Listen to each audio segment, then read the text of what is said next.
بسم الله الرحمن الرحيم. والاهلي اكبر قلعه رياضيه في مصر، مش بالكلام ولا بالعافيه ولا فتحه الصدر. احنا مش بتوع بلطجه احنا، ولا نقول لك نخفي حد عن المشهد الرياضي.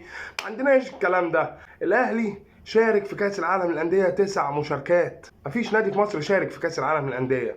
حصل على 4 برونزيه. الاهلي النهارده حصل على اول برونزيه في كاس العالم للانديه لكره اليد، ده بعد الفوز على برشلونه بطل دوري ابطال اوروبا لكره اليد، ويبقى اول نادي من خارج اوروبا يفوز على برشلونه. الاهلي في 2007 حصل على فضيه كاس العالم للانديه لكره اليد. انت فين عشان تبقى اكبر قلعه رياضيه في مصر؟